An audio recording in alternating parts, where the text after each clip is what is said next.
From New Delhi, lumipad tayo via Vistara, papuntang Kathmandu. Ito yung loob ng kanilang eroplano. Okay naman ang flight mula New Delhi papuntang Nepal dahil napakabilis lang ng biyahe.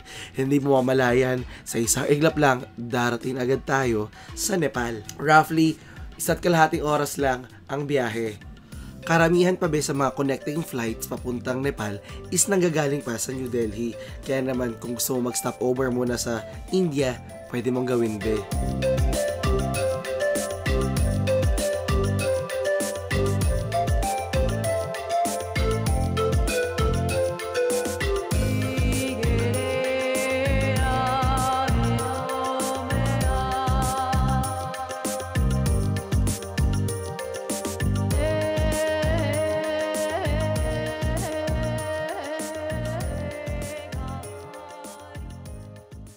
We are finally here sa Nepal. Kakaland ko lang.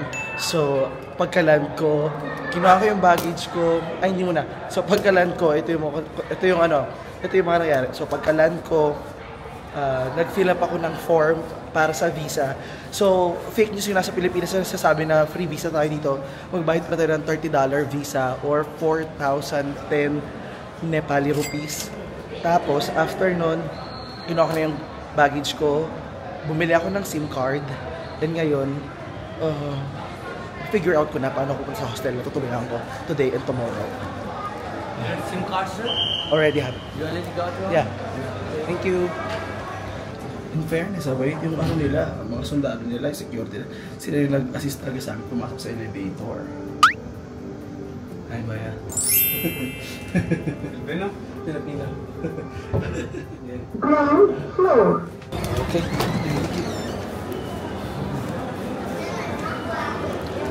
Wala akong pamilya dito sa sundo sa akin. Sorry. Walang pamilya sumundo sa akin. Sorry. Kinakabahan ako, medyo excited. My God. Wait lang guys, tatabi muna tayo sa gilid para makapag-book tayo ng ano. Check ko muna yung SIM card ko kung gumagana na.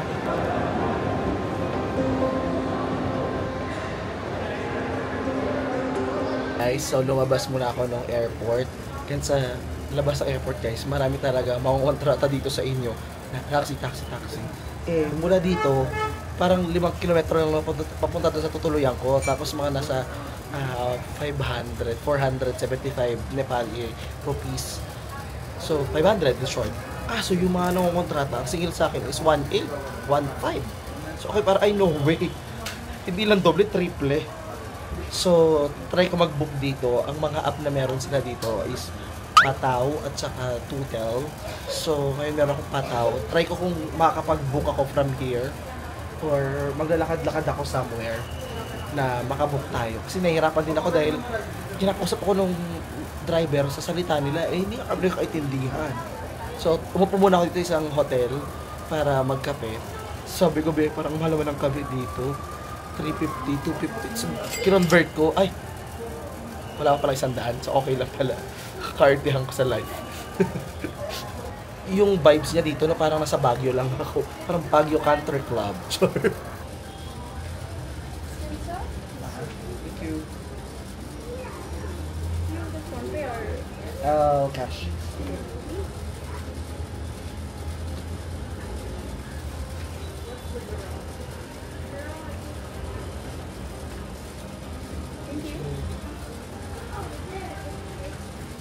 Saka nilagay yung asukal. Nagsog ng bagay asukal.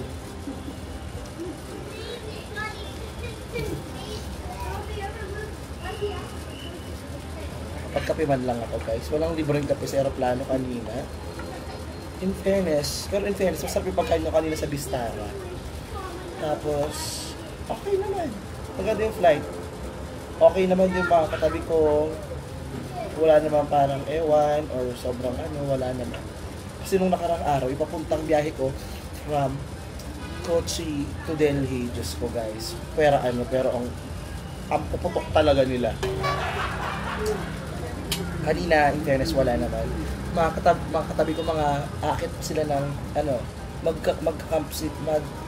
mag-hike sila ng base camp ng Everest. So, ang tanong is, Francis, nandito tayo sa Nepal. ang una expectation ng mga tao, syempre, Nepal, Mount Everest. O ano bang alam niyo sa Nepal, Mount Everest, di ba? Maliban sa Miss Universe nung nakaraan na voluptuous. Nepal, Mount Everest pa din talaga. So, Kuya Francis, akit ka po ba ng Mount Everest? Kasi, matagal ko ng pangarap to guys. Makarating talaga ng Nepal. Yung Mount Everest, sabi, parang sobrang gusto ko talaga yan. Lalo na yung movie. Pero when it comes sa pag-akit guys, medyo challenging siya. Una, hindi ako ganun ka physically fit. Overpass pa lang guys. Umuurong na ako. Overpass pa lang guys. Umuurong na ako. So, hindi natin kaya. Pangalawa, masyadong mahal guys ang umakyat ng Mount Everest. So, kung nagbabala kayong umakyat sa Mount Everest, yung umakyat talaga ha, minimum ng $25,000 to... So, minimum guys, kung aakyat kayo ng Mount Everest, minimum na paggastusin nyo is $25,000 or higit 1,000,000 piso. Let's say, yung budget na yun, yung tipid pa yun na, yung kumbaga, yung Sherpa mo or yung guide mo, tawag sa mga guide dito is para Sherpa, mga hindi pa yun best English speaker, alam mo yun. Pero kung gusto mo parang super best English speaker, gusto mo yung magandang breakfast, kasi yung pag-akyat guys ng Mount Everest, hindi lang siya yung parang, ay, akyat ako mamaya. Hindi yun ganun guys, umaabot ng buwan or mga buwan, depende sa weather, depende sa fitness, depende as a group kung kaya ba. Kasi group kayo niyan guys, akyat. It's a team, may team kayo. So, yung iba from 25,000 to 45 to 100,000 peso, 100,000 US dollars. Ganun siya kamahal. So, for me, hindi ko kaya yon. Meron din naman second option is yung mag-base camp. Diba? Yung kahit base camp lang, oo guys, okay din yun, base camp. Nalaman ko lang today kasi, di ba, na ang visa pala natin dito sa Nepal ay hindi free. So, pwede kang bumili guys ng 15 days, 30 days, hanggang 60 days or 90 days, I think. So, binili ko lang is 15 days kasi meron na akong ticket after here. And, based on my research, ideally, pwede ka na mag-base camp ng Mount Everest, pero ang minimum niya is at least 12 to 15 or 16 days. Depende yan sa group, sa fitness, sa weather, ganyan. So, sa akin, meron lang ako ditong 12 days. So, okay, para ay, hindi kasha. Knowing na, from Kathmandu, kung pupunta ka talaga ng Nepal para sa base camp, sasay ka pa ng morning flight papuntang Lukla, if I'm not mistaken. Oo. Di ba? Guys, minsan na ito kayo mag-research si Francis. So, cool kasi talaga parating dito guys. Yung parang, shit, napanood ko yung movie na Mount Everest. Mula napanood ko yun, magkaroon ako ng fascination sa bansang ito. Plus, alam mo yung hindi man ako religious, hindi man ako Buddhist.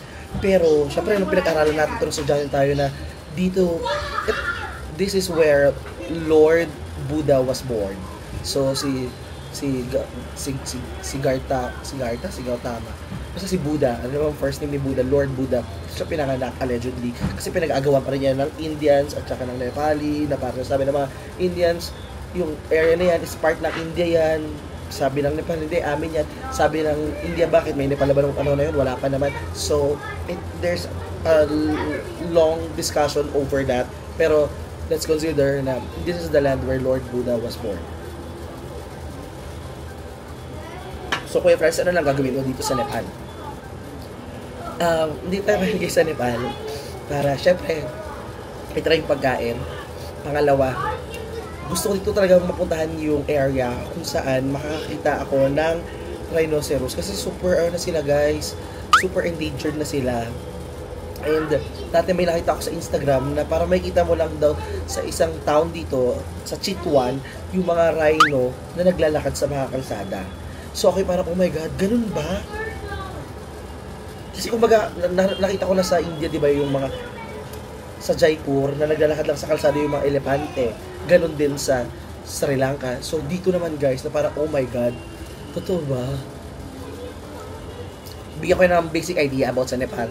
So, ang Nepal is located sa north ng India at sa baba naman siya ng China.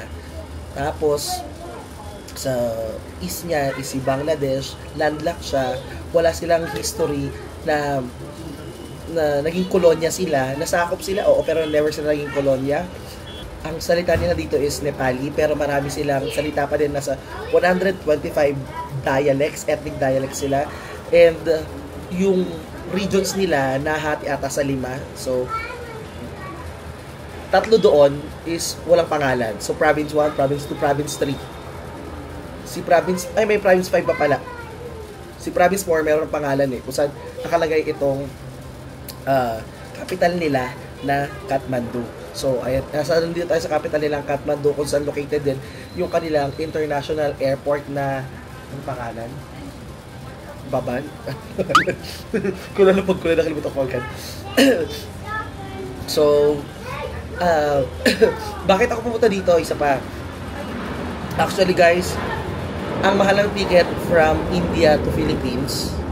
So, I decided na hatiin ko yung trip ko from Nepal, from India to Nepal to Malaysia, then Philippines. Kasi ganyan guys, kung diretso ko from India to Philippines, nasa 30,000 pesos. Samantala, pag hinati ko naman siya ng from India to Nepal to Malaysia to Philippines, nasa roughly halos 20,000 pesos lang siya or less, ganyan. So parang ako kaya kung mapansin nyo talaga guys, as a traveler, I can really say na I'm a seasoned traveler na, kasi nahati-hati ko na yung direction ko according sa budget, na parang eto dapat yung pupuntahan ko. Hindi na dati kasi guys, alam mo yung parang pumunta ako ng ng Japan from India, ang ticket ko na magkano 30,000 one way. Sobrang wrong. Super wrong. So ngayon parang natutunan ako na naiintindihan ko na yung prices ng ano yung mura at mahal, knowing na lumilipad-lipad din ako sa Amerika, di ba? So ina-apply ko na siya yung ano yung value ng mahal and ano yung value ng okay, tama lang. So now ito yung dapat yung expect sa travel natin dito guys sa Nepal.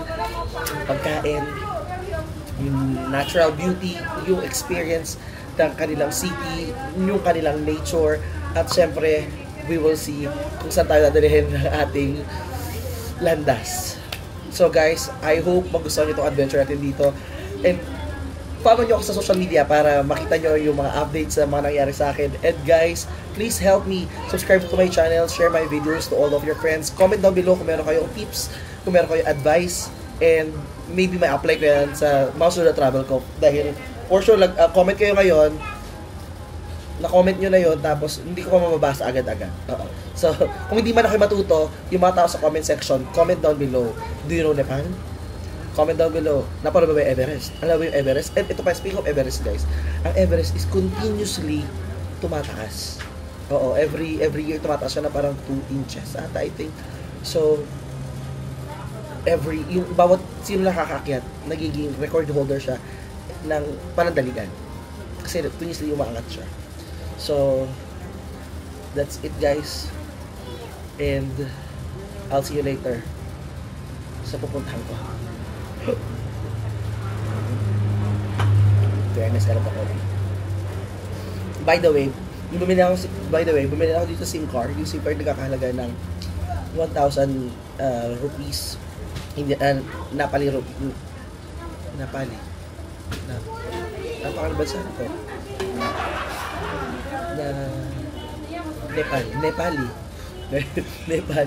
Nepali rupees. So sa pera natin parang nasa kulang 400 pesos, tapos 60 gigabyte na siya. So oh my god, though it cannot cover everywhere kasi part ng mga bundok is walang signal, pero okay na yun.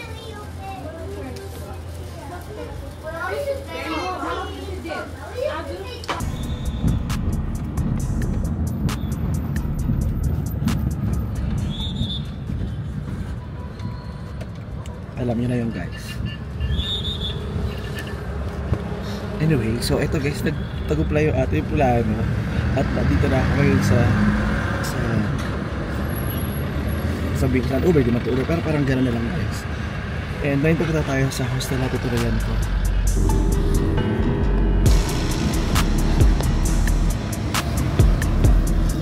Kita nyo naman yung vibe sa labas, parang medyo malamig-lamigan lang yung effect nila. Ayan o.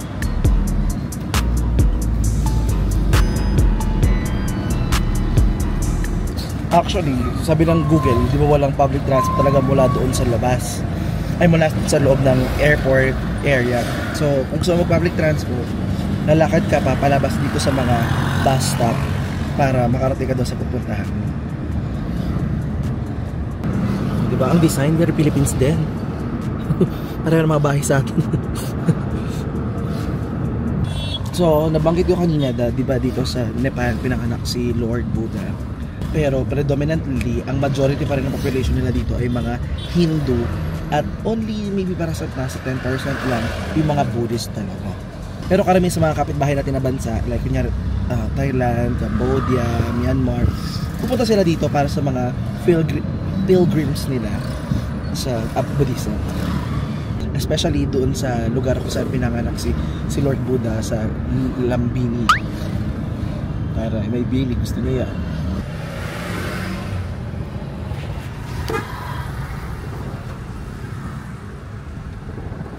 Hospital.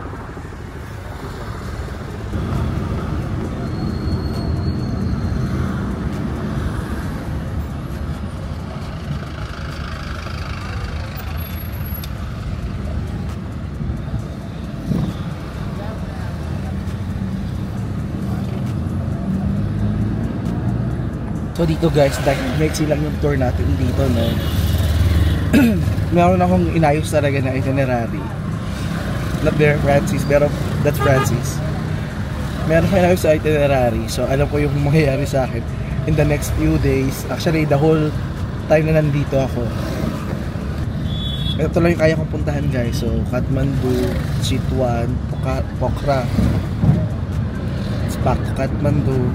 Yun lang yung ating trip. So kung meron kayong mga comment down below ano yung magandang puntahan dito, maliban doon guys, syempre sa camp or sa kanya pag mayaman na ako, tsaka pag meron akong kasama, mayaman lang pala kahit wala kasama.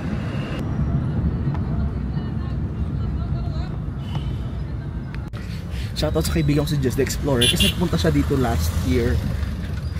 So ako naman yung nandito ngayon, nakakaloka. Tapos ngayon guys, kinonvert ko din magkano yung pamasahe ko mula sa airport punta dito. So pera na guys, ano lang, kulang-kulang 200. Sabi ko, ang mura. Fairness. Mga pale-palengke, kanilang talipapa. Meron din silang pipino, mga gulay, bok choy. Ito yung kanilang famous na momos. Wow. Yung mga karinderias nila. Ito pa guys ang trivia. Alam nyo ba na sa lahat ng flag, sila lang yung naiiba na hindi square or rectangle ang shape. Ang shape nila is parang pag ganun yun. Diba? Kasi parang pinagbigyan sila dahil nga sa syempre Mount Everest. So dahil doon, okay. Hindi na sila pumalag.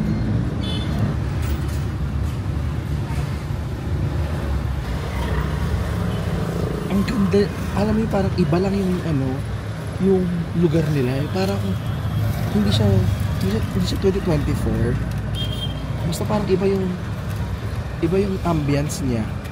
Andito na tayo guys sa may bandang downtown talaga nila, no. Ayan oh.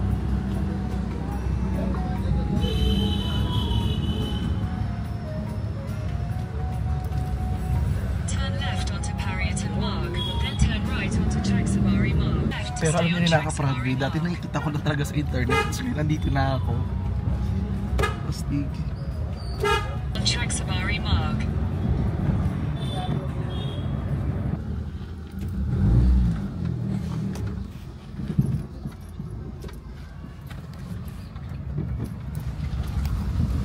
So dinala na kami guys ng Google sa Eskinita. And walang mga daan. Border is Google le tala.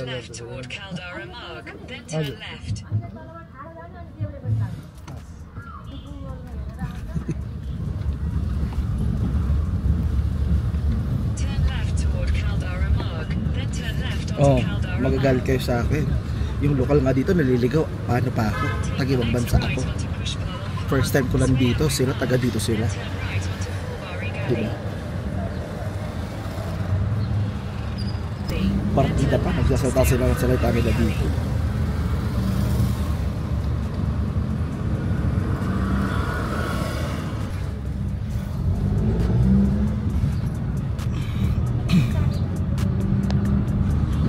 Pero kung may maraming lakaran ako dito guys talaga.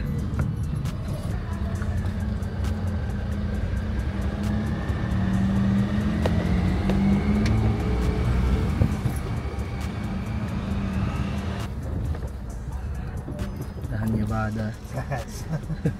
Here. Thank you.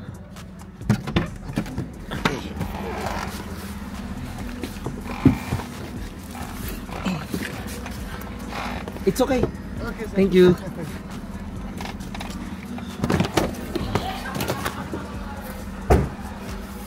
Oh, ang bait ko guys ha. Yung pamasahe ko 400 lang, binigay ko sa kanya 1,000. Pay it forward. Sabi ko sa kanya, kahit di ka na sa akin maging mabait ka lang sa ibang tao. Char. St. Francis yan. So dito tayo ngayon tutuloy guys.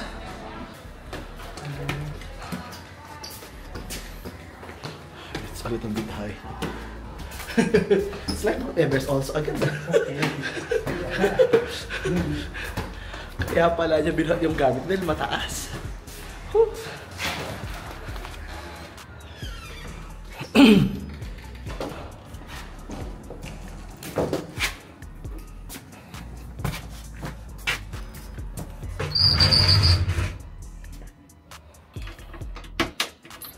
Number 4. There, 4. Ay. Oh, wow. Okay.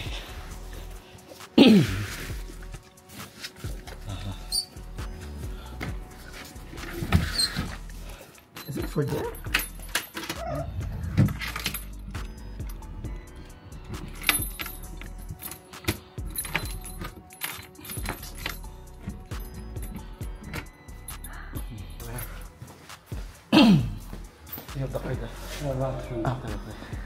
Okay. Danya bada. Thank you. Bye-bye. Thank you. So ito guys yung CR. Ayan, merong toilet and showers. So, na-earn na talaga ako. So, earn na muna ako. Okay, in fairness, malinis naman. And I will now do my business. I'll talk to you guys later.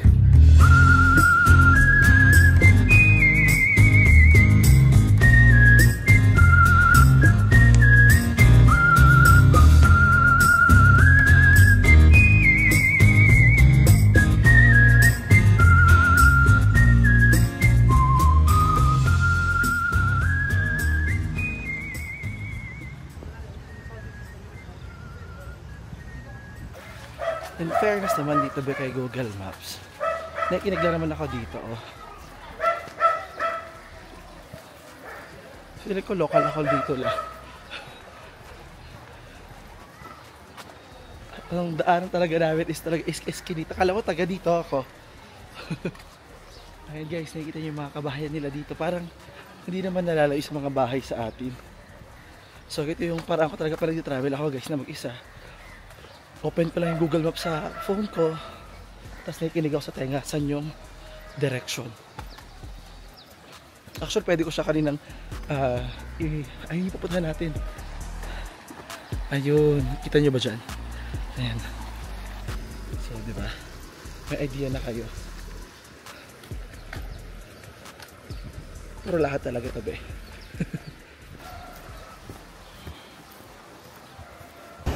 So ngayon guys, ito naglalakad ako ngayon papunta doon sa Monkey Temple kung hindi ako nagkakamali.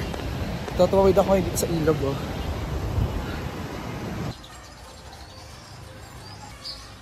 Sinasabi ko sa inyo guys, iba yung nakaroon dito. Pero akyat baba. Mula sa baba, aakyat tayo sa kalangitan. And by the way guys, ngayon na nakalabas na ako pero bumalik ako para magbihis ng pantalon kasi syempre pagpapasok kayo sa temple maganda naka-pants kayo, hindi naka-short to pay respect. Anything that covers your knee kailangan ganun sa atin.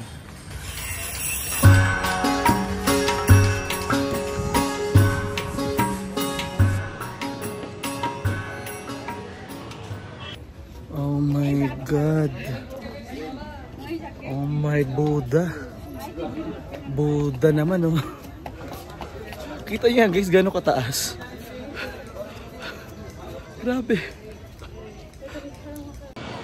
So ayan guys, dito tayo ngayon guys sa may Swayambunat Temple or mas kilala bilang Monkey Temple dito be sa Kathmandu. Isa to be sa pinaka-iconic na destination dito be sa Kathmandu. Kaya naman be, tara, umakyat tayo sa loob.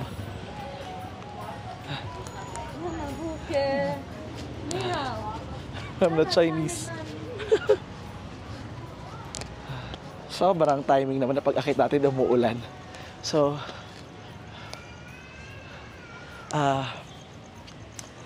tinawag itong Monkey Temple guys kasi surprise, maraming monkey, gulat kayo no? Pero huwag kayong magtitiwala dahil cute man sila sa inyong paningin, sila pa rin ay mga mauutak na matching. So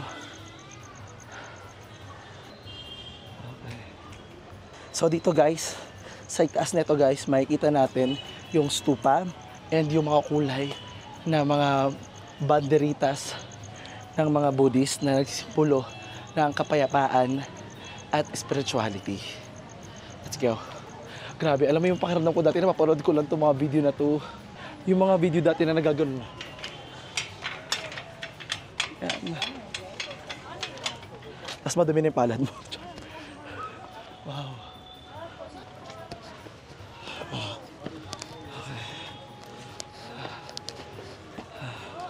Marami lang dito guys mga pulubi.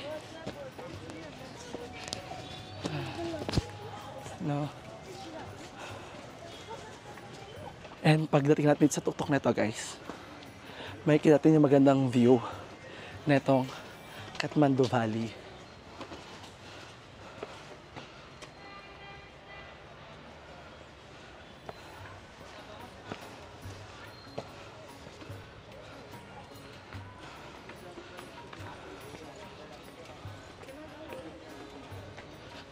Diyos ko Nepal, hindi pa ako nasakyatan.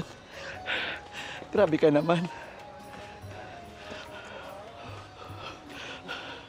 So alam niyo na guys, pag pumunta kayo dito, be ready sa hagdan. You need to sell something. No problem, just a minute. You see you on the way back. The tray hands.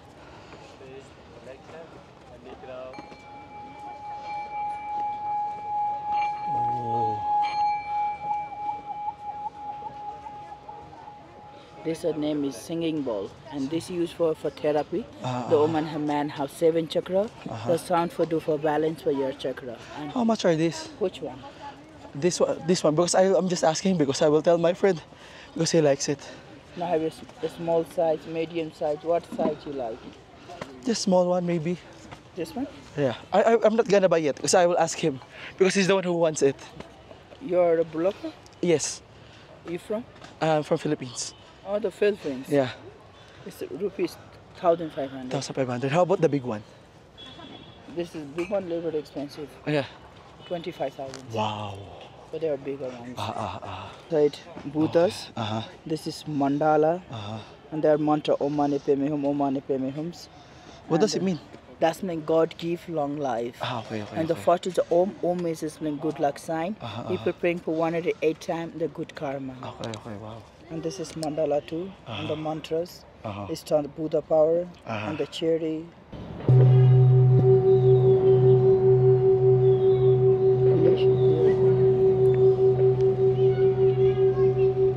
How much long sound?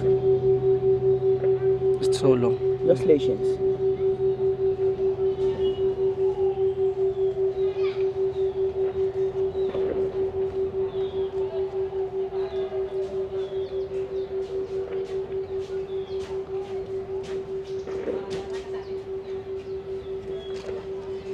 Wow.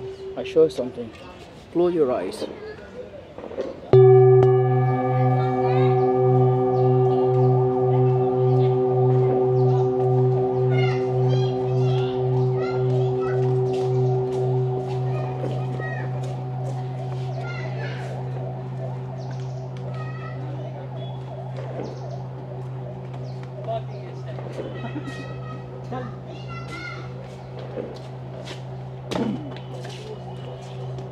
You feel?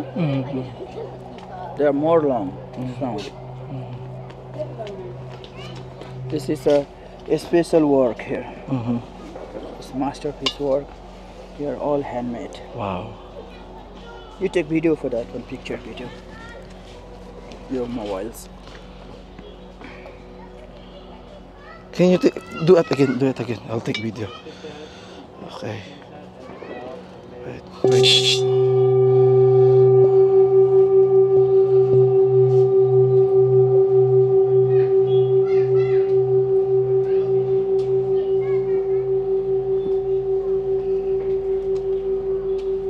Okay. You take picture for Design. work picture video. This is your right. Om Ma Ne Padme Hum. That's mean God give long life. This is mandala and the lotus flowers and dragons. Om is mandala signs. Windows. There are dragons. Om Mani Padme Hum. Star. Okay. I'll be back. I will update you. Yeah, you know, you are the blocker, so I'm not take for tourist price. You yeah. know one thing, you know, I have a friend, his blocker friend. He from England. He named Mark, and he take for me my video, and he buys something, and I give him Nepali price, no for tourist price. Oh, thank you. And he's showing every people's, Wow. and people forgive me, good for us. But why money is not everything? That's You know, true. one thing, the good for your friend also. If you look the money, you don't find the good friends. You know, people thinking money is everything. Money also not the everything. It's opportune for the life. Opportune the people, the good things. You know, the people say they have a tourist, they have a lot of money. They are crazy. Not that it's not the good. You know why? They also working very hard. They do collection money. Then people the tour for do like that. Oh, I go for this place. I do something like do like that. If you thinking like these things, it's good. If you thinking that they have tourists, they have a lot of money. And Not sure. That's true. I understand. You understand what I Yeah, say? yeah, You know? yeah. I'm tell the people, everyone, not for like you. You know, every people. They I know, what what hard work. They also work very hard. It's not to come to easily money. You know, it's working very hardly. That's true. Yes or no? Yeah, yes. You agree or not? Yeah, agree. You know, it's everyone have a life. They have everyone have life. They have do some things, but they do the nicely. The people, someone person they find bad person, someone find good person, someone doesn't find the good. You know, but someone you find the good. The hardly people. Oh, you speak talk the heart. The people that they are good things. And also, if you do good, the karma will return good. Yes, for like that. So I'm doing for like that. You know, one time I take good money. Then say people, you take, they have good money. Next time, this guy cheating for me. That is not the good. They are not the good karma. The people also, that man is crazy. They're thinking, yeah, they have tourists a lot of money, and he take a lot of money.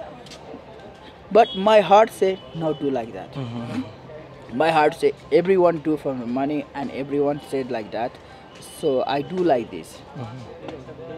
I have American friend.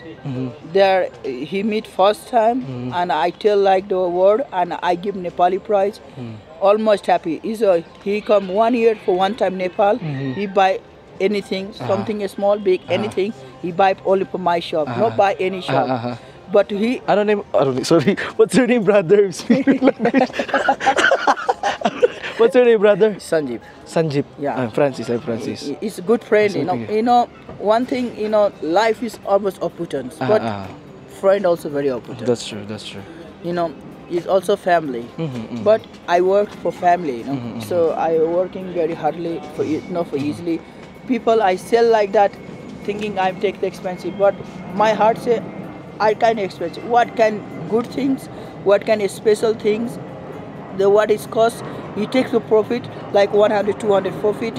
You sell for that, but not thinking about like 2,000, 5,000, 6,000 for one bowl selling like that. This is stupid.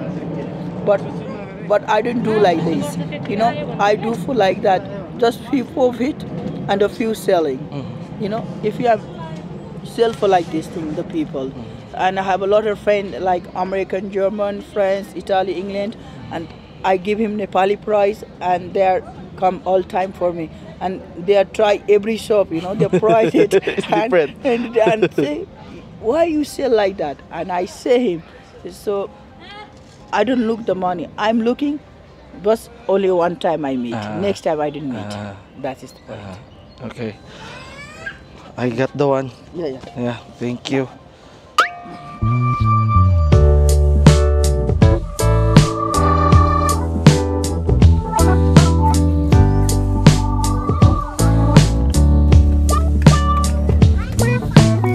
Sometimes I'm all about the easy way. Sometimes I go for the gold. I never thought you were easy prey. I just knew I was sold. You probably. So, dito tayo guys sa Monkey Temple. At andito na yung mga monkey na cute pero mag-ingat tayo ha. Inuubo na, ayan. Medyo mahaba yung chikahan namin doon kaya bumili na lang ako kay kuya. Ayan o.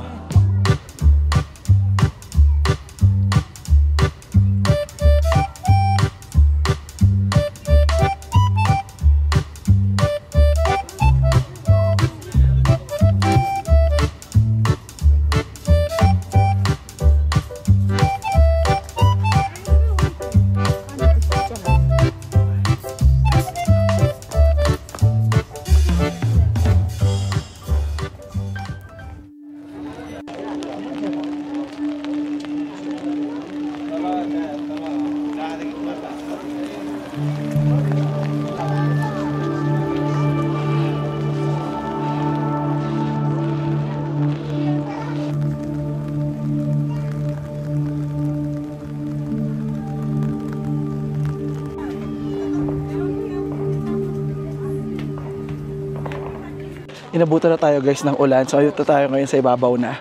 Ito na yung stupa. And yung sasabi ko sa inyo mga bandana. Tapos ito naman yung view dito guys ng Kathmandu Valley.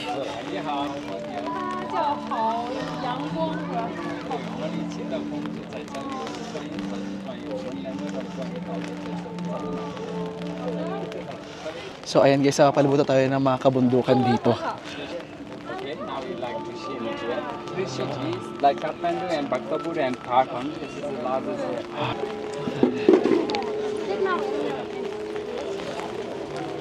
Okay. So ang challenging nito kasi umuulan na eh.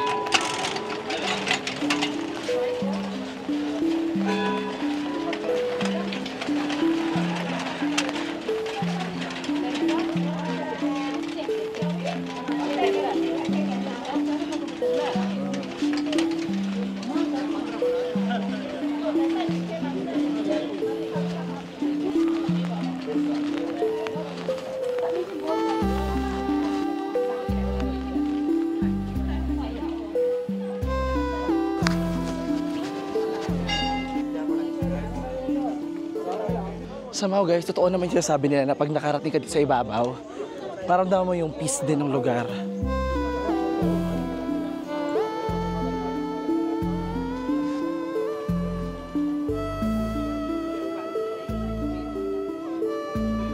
Wow, imagine mo lang guys yung ganda na itong lugar, tapos nag-meditate ka. Yung, isipin mo na wala masyadong tao, kunyari punta ito ng maaga, tapos kakausapin mo talaga yung Diyos na parang wow.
God. The monkey. Apat siya talaga guys. Okay mo yung kanin. Lala.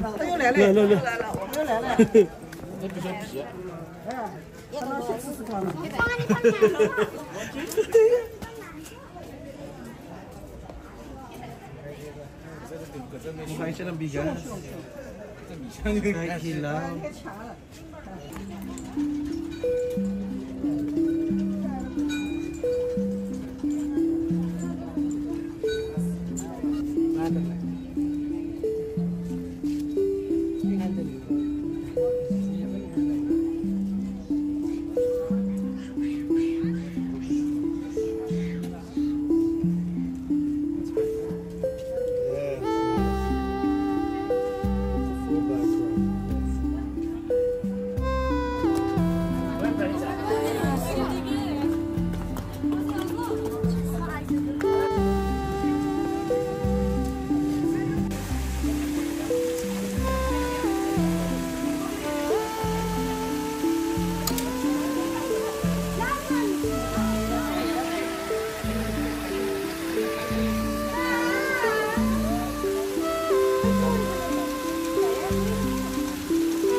I look Nepali but not Nepali. Sorry? Yes, brother, what's the name of your channel?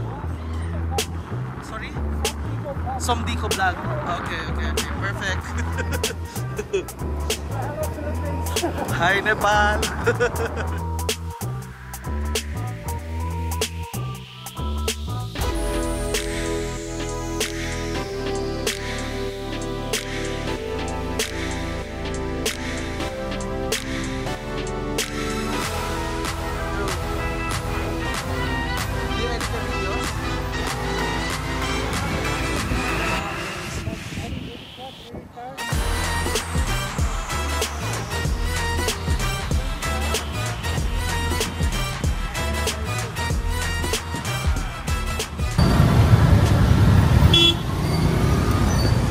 Sabi ni Kuya guys, kaya raw sobrang traffic ngayon kasi merong holiday dito sa Nepal, yung tawag nila parang Dasai, na counterpart siya ng Pasko sa atin.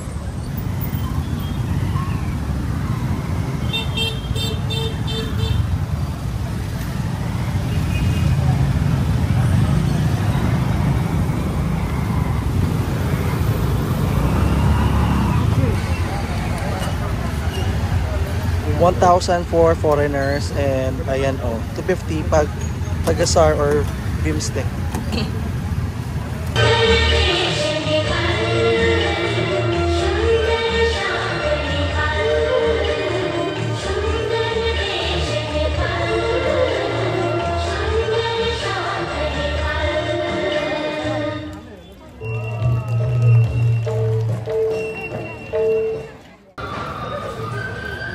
So ngayon guys, dito naman tayo ngayon sa Patan Durbar Square.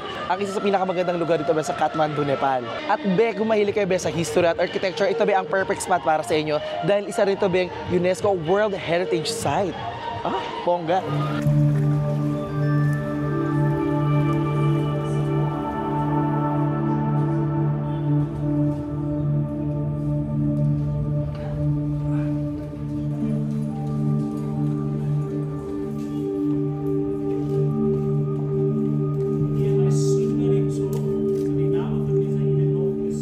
Ito guys, yung loob, yung sahig nila is gawa sa clay at kahoy, bawal lang sapatos dito sa loob.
So, ngayon be, dito tayo ngayon be sa loob ng Patan Durbar Square o mas kilala bilang Lalitpur. So, be, isa to sa 3 royal squares dito be sa Kathmandu Valley.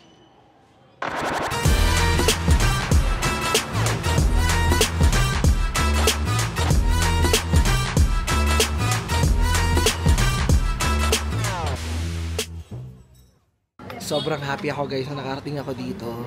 Sobrang saya kasi grabe, pinapanood ko lang to talaga, promise. Pinapanood ko to sa mga kaibigan ko pumunta dito. Shoutout kay Ate Beth Travels ng Dubai. Hi. Siya nakasama ko dati nung una ako nagpunta ng India. Nakasama ko siya on my last few days. Tapos yung kaibigan ko si Jess the Explorer, nagpunta sila dito. And ako parang, oh my God, I'm so happy to be here. Grabe. Na parang, pero hindi ko lang alam kung lagi tong ganito ha. Or, kasi parang sa mga napanood ko, tsaka ngayon, gloomy talaga yung ambience niya.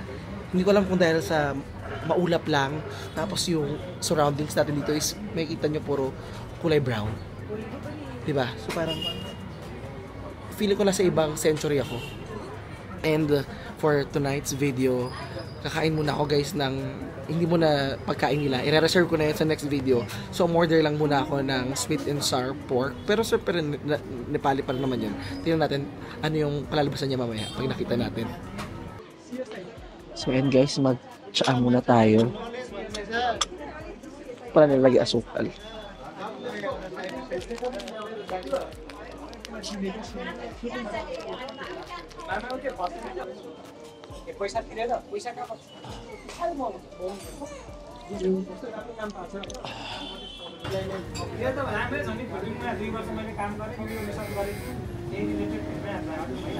So ayan guys, tara kumain na tayo dito. Bumili muna ako guys ng pork, sweet and sour. And ilalaan ko na yung ibang araw sa mga traditional food nila. For now, parang gusto ko lang muna yung parang something different. Something different. Oo. Wow. Wow. Wow. Unang bahid ng anghang. Kasi yun yung kinakatakot ko. Yung Nepali food guys. Yan na talaga sa pagiging maanghang din. Actually, isa to sa mga recommended na kainan dito. Itong Temple Cafe. At saka Yala Cafe. Basta yung Temple.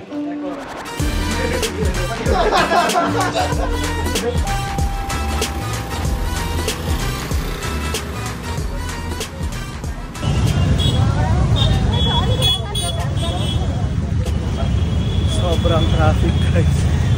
Naglalakad nila ako pabalik doon sa maglalakad nila ako pabalik doon sa ina-estiyan ko.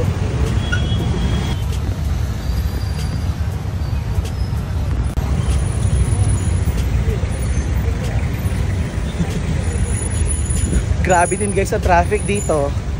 Update, nakaka 3 kilometro na akong lakad. Wow.